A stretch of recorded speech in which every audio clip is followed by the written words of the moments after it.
Keinginan Budi Ari masuk Partai Gerindra didukung oleh Wapres sekaligus putra sulung Joko Widodo, Gibran Rakabuming. Apakah zigzag politik Budi Ari ini arahan dari Solo? Kita bahas bersama mantan Waketum Projo, Freddy Damanik, lalu ada Ketua Great Institute Syaganda Nainggolan, dan juga analis politik Burhanuddin Muhtadi. Selamat petang Mas Burhan, Bang Syaganda. Halo, selamat petang. Selamat petang juga Bang Freddy. Sore. Ya, saya ke Mas Burhan dulu. Mas Burhan, kalau sampai Wapres Gibran ini menilai pilihan Budi Ari adalah pilihan yang tepat, apakah ini bisa dilihat sebagai restu atau sebenarnya memang arahan dari Solo? Karena Budi Ari kan kita tahu memang relawan garis keras Joko Widodo. Mas Burhan. Iya, jadi saya dari awal sebenarnya meragukan analisis yang mengatakan masuknya Budi Ari ke Gerindra bentuk perpecahan politik antara Budi Ari atau Projo dengan Pak Jokowi. Karena menurut saya alasan ini terlalu naif ya. Karena kita tahu kalau kita lihat Mas Budi Ari itu sekujur tubuhnya aromanya Jokowi. Jadi tidak sudah mungkin sangat melekat dia maksud Anda ya.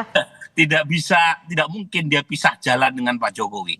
Jadi justru dengan masuk ke Gerindra, Budi Ari sedang berusaha memfungsikan diri sebagai penghubung antara Pak Jokowi dengan Pak Prabowo. Apalagi sebelumnya Pak Jokowi menasehati relawan politiknya agar mendukung paket Prabowo Gibran di 2029. Jadi ini bentuk strategi politik dalam kerangka ya meletakkan telur dalam banyak keranjang, bukan hanya di PSI, tapi juga di Gerindra yang notabene adalah kendaraan politik dari Prabowo Subianto. Tapi Mas Burhan, artinya jika memang Budi Ari ini ditempatkan sebagai penghubung seperti Anda katakan tadi, apakah artinya saat ini Pak Jokowi tidak bisa langsung menghubungi Pak Prabowo? Kita tahu kan kedekatannya. Halo? Ya, Mas Burhan. Ya, tentu saja Pak Jokowi punya akses langsung kepada Pak Prabowo, tetapi fungsi sebagai jembatan dengan Pak Prabowo melalui Budi Ari jika masuk ke Gerindra, itu kan artinya kira-kira Pak Jokowi jangan dianggap sebagai ancaman. Karena kan begini, kita tahu bahwa dengan posisi Mas Gibran sebagai wapres Pak Prabowo, tentu posisi Mas Gibran masih bisa maju sebagai capres 2029. Artinya itu bisa menjadi ancaman buat Pak Prabowo. Nah, perlu ada penghubung yang kira-kira langsung masuk ke dapur rumah tangga politik Pak Prabowo, yaitu Gerindra. Meskipun secara elektoral sebenarnya itu efeknya atau fungsi elektoralnya nggak banyak ya. Karena kita tahu yang punya efek elektoral kan Pak Jokowinya, bukan Mas Budi Arinya. Jadi ini sebenarnya strategi politik yang dilakukan dalam kerangka mencoba untuk meminimalisir gesekan antara Solo dengan Hambalang. Baik, Bang Freddy, dari segi kekuatan politiknya nih, Anda sepakat tidak bahwa apa yang disampaikan Mas Burhan itu betul adanya? Apakah memang betul adanya Budi Ari untuk masuk ke Gerindra, rencananya masuk ke Gerindra, memang untuk tahu dapurnya dari Gerindra ini sendiri? Iya, jadi seolah-olah kalau kesannya masuk itu untuk mengetahui dapurnya, seolah-olah Budi Ari di situ sebagai mata-mata Pak Jokowi kan, sebagai mata-mata Solo. Nggak seperti itu melihatnya, tapi memang sepakat memang ini sebagai jembatan antara Pak Jokowi dengan Presiden Prabowo. Jadi langkah masuknya Budi Ari ini bisa dibaca memang sebagai strategi politik penyatuan, walaupun sudah bersatu ya, tetapi makin menguatkan kembali karena memang sangat sering sekali digesek, diadu domba ya, ini antara kedua tokoh ini. Jadi upaya menghindari polarisasi, mengkonsolidasikan energi nasional agar tidak terkoyak ini oleh fanatisme politik tentunya. Tapi tunggu deh Bang Freddy, kenapa perlu jembatan ketika memang Pak Jokowi dan Pak Prabowo bisa saling berhubungan secara langsung? Gini, Pak Jokowi pernah mengatakan kepada kami bahwa Projo itu sebagai simbol, ya, simbol relawan, simbol pendukungnya, bahkan publik mengakui itu. Jadi makanya kami Projo bersama relawan lain tentunya sering sekali bukan mewakili ya, tetapi memang kami diminta oleh Pak Jokowi memang untuk menjawab narasi-narasi, ya, khususnya adu domba isu-isu yang menyudutkan Pak Jokowi. Jadi kami lihat upaya Budiari ini salah satunya memang tujuannya memang untuk itu ya, Oke, untuk artinya meminimalisir adu Projo domba mau ini terus. masuk ke Gerindra diminta oleh Pak Jokowi juga, Bang Freddy? Projo, Pak Jokowi tidak pernah meminta Projo secara organisasi bergabung atau masuk kepada Gerindra. Ya, tetapi Pak Jokowi sering sekali, berulang kali mengatakan ketika kami diskusi dengan beliau, ketika kami minta arahan dengan beliau, sering sekali ya tanya kepada Presiden, tanya kepada Pak Prabowo, mohon arahan ke sana. Nah, sering sekali mengatakan seperti itu kepada kami, kepada Budiari. Jadi secara langsung memang tidak pernah mengatakan silakan Projo masuk Gerindra, tidak seperti itu. Tidak ada, Pak Jokowi saya rasa tidak pernah melakukan arahan-arahan yang seperti itu. Sebagaimana misalnya banyak pertanyaan kenapa tidak ke PSI kan begitu. Ya. Tidak pernah juga Pak Jokowi tidak pernah mengajak, melarang-larang relawannya Projo untuk masuk ke partai manapun. Tetapi kalau Pak Jokowi diajak berdiskusi ya tentang hal-hal tentang politik seperti itu, beliau selalu mau diajak berdiskusi dan untuk Presiden Prabowo beliau selalu mengatakan silahkan ya berdiskusi, mohon arahan kepada Presiden, termasuk terhadap Kongres kami ini ketika kami mengajak berdiskusi dengan Pak Jokowi. Oke, Bang Syaganda, kita tahu kan Pak Prabowo ketika dalam acara PSI beberapa waktu lalu sempat mengatakan, Pak Budiari, kamu PSI atau Gerindra? Dan menurut Budiari ini adalah ajakan secara langsung di sebuah forum. Apakah betul ini sebagai bentuk ajakan Pak Prabowo secara langsung di publik kepada Pak Budiari untuk masuk ke Gerindra? Nah, kalau itu kan kita harus melihat reaksi Pak Presiden ya, karena ada klaim itu. Tapi kan acara Projo kemarin yang dihadiri oleh Ketua Harian Gerindra, Profesor Sufmi Dasko Ahmad, itu kan menunjukkan bahwa acara itu penting kan, dan niatan Budiari di situ penting untuk didiskusikan. Nah, diskusi kita pada hari ini juga kan terkait dengan itu, di mana ketika Wakil Presiden mendorong itu. Jadi memang itu pertanyaan soal Presiden mendukung atau menerima itu mungkin memang kemungkinan besar memang begitu. Tapi kan itu kan dinyatakan Presiden sebelum Budiari dilengsarkan oleh Presiden sendiri dari Menteri Koperasi. Jadi bisa aja orang tidak ikut di kabinet tapi bisa ikut di organisasi partai. Nah, kenapa penting organisasi partai ini? Karena memang pastinya di tahun kedua ya itu semua partai politik kan sudah berkemas-kemas untuk persiapan ke 2029 ya. Kita melihat orang-orang ex PDIP yang udah masuk ke Gerindra itu seperti Marwarar Sirait, Simbolon Effendi, kan ini kan juga Budiari dulu kan PDIP juga kan. Jadi bisa jadi mereka itu bisa menjadi kekuatan untuk mencari basis-basis yang dulu terkait dengan PDIP.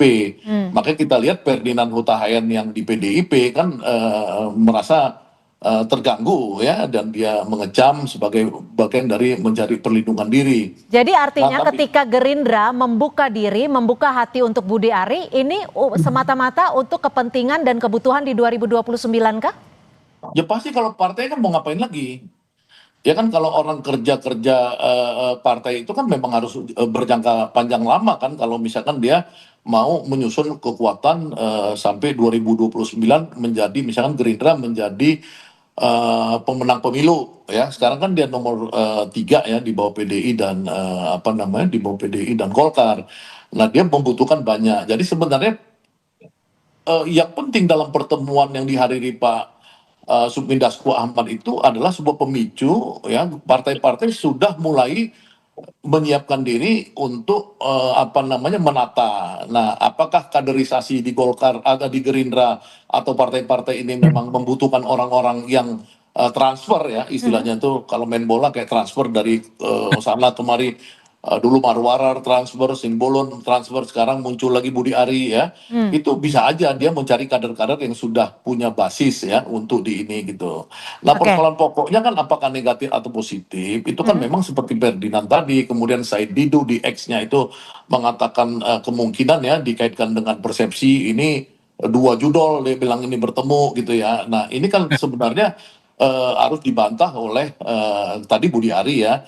Walaupun Budi Ari kan itu kan menyatakan dari sisi hukum, dari sisi politik kan persepsi beda.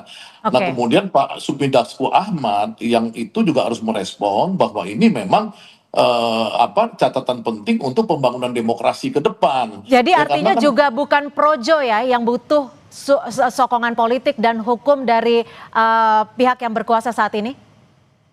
ya bukan hanya projo, dan ini kita konteksnya ini bisa konteks projo, bisa konteks Gerindranya.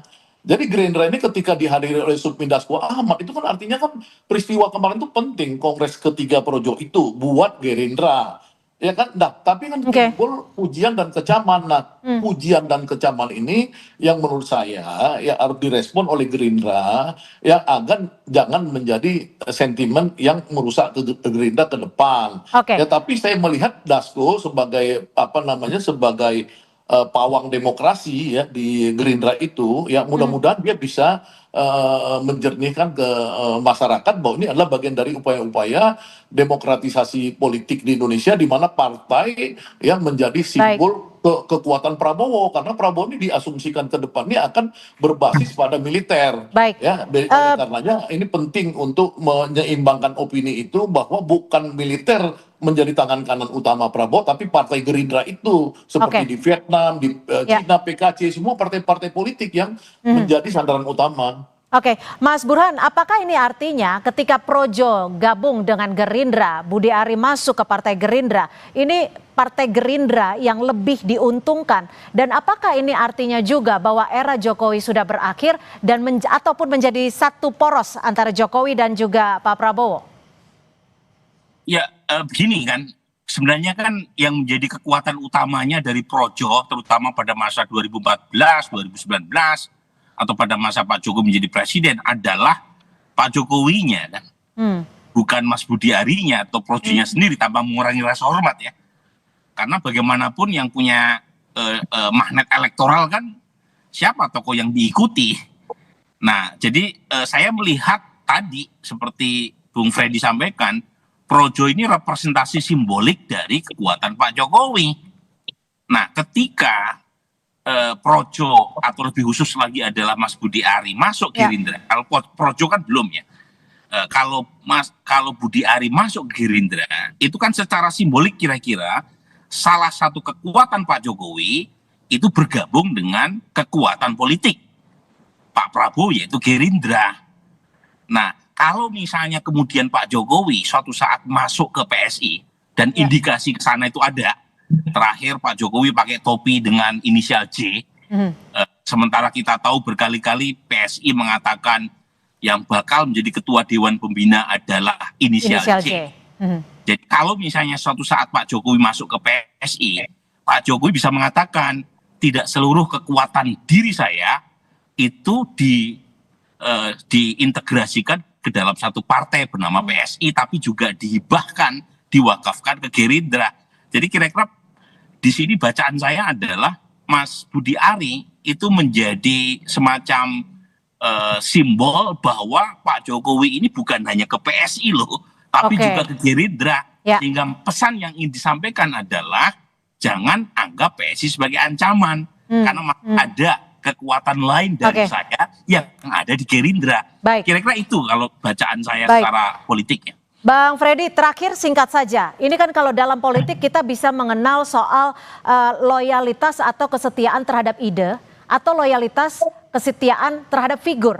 Kalau memang nanti logonya sudah diganti, bukan logo siluet wajah Pak Jokowi lagi, apakah ini loyalitas kepada Jokowi sudah berakhir?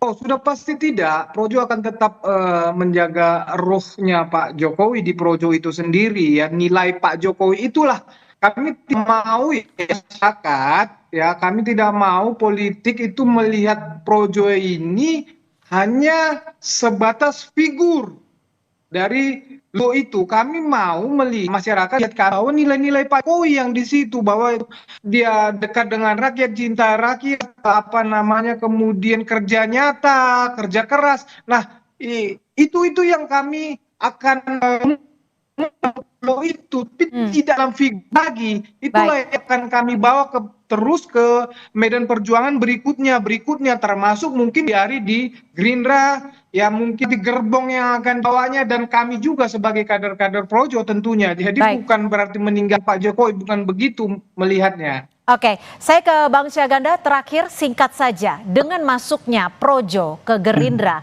menurut Anda apakah Gerindra diuntungkan? Kalau menurut saya, kalau Purbaya yang diajak masuk untung, kalau Budi Ari ya rugi lah.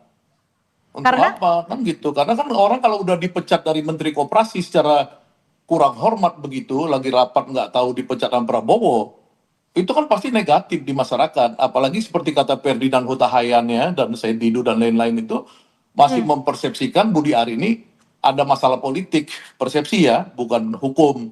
Ya, soal judi online ini. Jadi berarti Pak Prabowo belum tentu menerima Pak Budi Ari ya, menurut Anda? Iya belum, saya nggak tahu karena saya bukan orang Gerindra. Tapi kalau ditanya apakah merugikan, buat saya merugikan Gerindra. Bagusan Gerindra tetap sebagai ideologis yang betul-betul cinta rakyat seperti selama ini ditunjukkan Prabowo.